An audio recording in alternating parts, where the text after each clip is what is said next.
Hey everybody, Rich with Prep View down here in the bunker. Hey, I was just sitting here reading my latest edition of Concealed Carry from USCCA.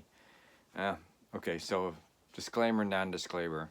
Yes, I belong to USCCA and I pay my $35 a month for my insurance, but no, USCCA doesn't sponsor me. USCCA doesn't give me any money to, which I guess it would be a sponsor, and they don't necessarily have a advertising in my or on my videos, but they may pop up from every once in a while. But this is the magazine you get, Conceal Carry, the ultimate resource for responsible Americans, and this is the April 2022 edition, volume 19, issue 3. Just reading, I love reading the articles, but this one really hit home with me because it makes a lot of sense. And if you're not a USCCA member, you wouldn't see it. And if you're a USCCA member that doesn't read the magazine or doesn't get the magazine, you didn't read it. The name of the article is If You Love It, Leave It at Home. And I thought, if you love it, leave it at home. I couldn't figure out what that was. But what the whole article is about is don't carry your favorite firearm.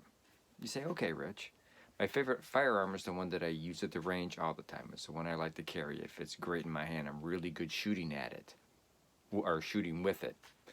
Yeah, so was I until I read this article. But I have other firearms. I have other, not personally favorite to me firearms that I now carry after reading this article. And why? They bring up a good point, and basically what they're saying is if you're involved in a shooting, you are going to surrender your firearm to the police department as evidence. It's going to be gone, okay? There are horror stories out there that some guys have never gotten them back. But they bring up another good point in this magazine is those really cool cop shows you see on TV with the zip tie evidence bags that you see them drop the firearm in and you're wondering why they're using ungloved hands to do it, but that's a whole nother story. But they drop it in the evidence bag, they zip tie it after marking everything on there that they need to. Not all police departments do that. So stated in here, and it makes a lot of sense. Do you remember as a kid, if you're old enough like I am, they're called electric metal scribes. They're, so long in length. They have a very sharp tip, and they're electric. You plug them in, and they vibrate.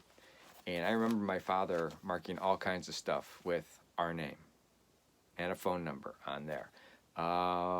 As the article also says, my bicycles were always scribed with our name and phone number underneath. So that if somebody said, "Oh, he stole my bike," and "Oh no, this is mine," he could turn it over, and our name would be at the bottom. Well, some police departments will take your very nice, very expensive firearm, and they will scribe the evidence number, case number, whatever, into your firearm, and then you have that nice little. I suppose if you're into tattoos, you could call it a tattoo. Onto your very nice, expensive firearm. Some police departments, like I said, use the evidence bag. Everyone is different. There's no rule, according to the article, that all police departments have to run their evidence rooms the same way. So there's that case. Another case they talk about in here is, excuse me, you may have to sue, even though you're not at fault, you're not found guilty or anything, you may have to sue to get your firearm back. And that may take a very long time to get that firearm back. If you get it back at all and firearms disappear, if it's a really cool one, who knows what's going to happen to it.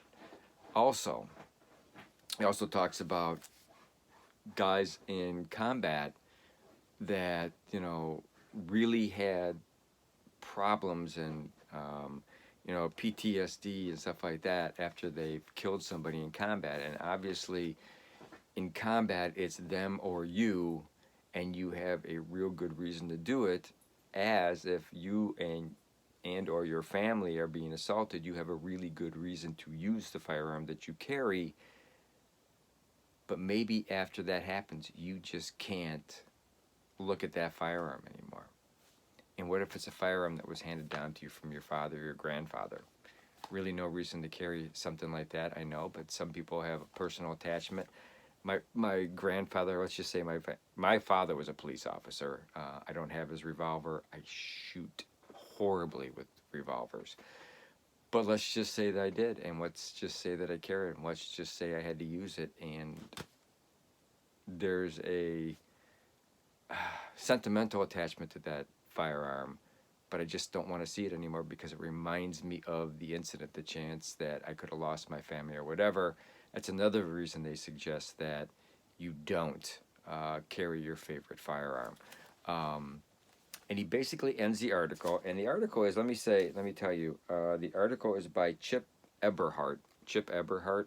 I mean, it's a great article. You should look it up. You probably go to USCCA and look up, "If you love it, comma, leave it at home." That's the name of the article by Chip Eberhart, April 2022. But he ends the short article saying this: "In no way am I suggesting you carry a cheap or unreliable firearm. I'm suggesting you carry a firearm to which you won't mind saying goodbye in the event you're forced to defend yourself. If it's your favorite firearm, you should secure it at home when you're not plinking with it at the range." And I think that's a very good point. I have a Smith & Wesson Commander 1911 45 that I'll never carry again because of it. I have a Springfield 1911 that I will carry when I carry a 45. Normally I carry my 9mm shield. It has no sentimental value to me at all whatsoever. So that's it. It's a great article, and the reason I brought it forward is I just thought, you all should think about this too. Don't carry your favorite firearm. That's it. So, thanks for watching. Hope it got your gears turning inside your head, and now you're thinking about what firearm I'm going to carry, and caused me to go out and buy another one. But shh, don't tell my wife. She doesn't work. She doesn't watch these videos, so it's no big deal. But that's it. So thanks for watching. Subscribers, thank you. Appreciate it very much. Over 1,800 right now, which is really cool.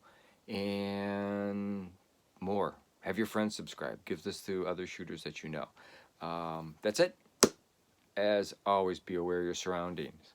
Have enough food, water, and medicine for 30 to 60 to 90 days. And please, prep like your life depends on it, because we all know that your life does depend on how well you prep. Take care. Thanks a lot. See you next time.